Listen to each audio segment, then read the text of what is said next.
So as an audio forensic expert, I often create what's called a forensic transcript. Forensic transcription is the scientific observation of words under controlled conditions.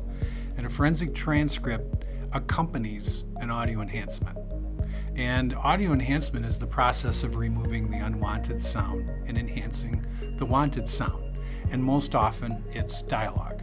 So if the audio enhancement is still difficult to hear, and that happens a lot, then the forensic transcript is an add-on that is a scientific document that's signed and sworn by the expert witness as to the words that are spoken. And in that document, I often use the words unintelligible because some of the time you can't make out what's being said, and it's best to err on the side of caution when that happens. As a forensic expert, I have listened to thousands of audio recordings. I've enhanced them forensically using principles that are accepted in the scientific community.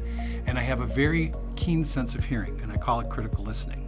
So as I listen to these recordings that have been enhanced, I can hear things that the normal person can't hear. So the difference between a transcript and a forensic transcript is that the forensic transcript was created by an expert, somebody who is an expert in understanding and deciphering dialogue. I'm a neutral, third-party, unbiased scientist. And it's not just with critical listening.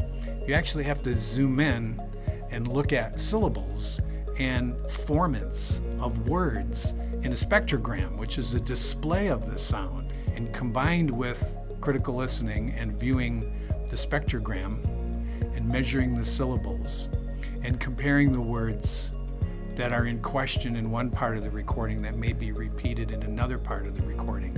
So now you have a known word over here in the sentence 3 minutes later that matches an unknown word here. It helps me be able to conclude beyond a reasonable degree of scientific certainty what's being said. So I type it and I transcribe it, and that's what a forensic transcript is.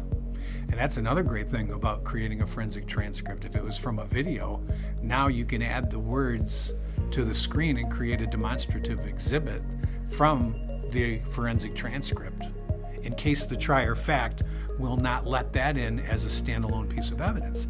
I have a case right now where we have that problem. We're concerned about the three-pronged components to my work product.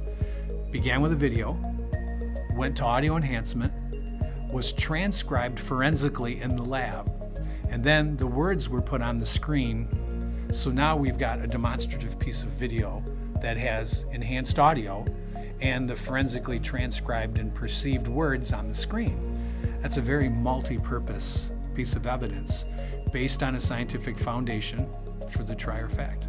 But the bottom line is, this forensic transcript helps support the evidence in your case.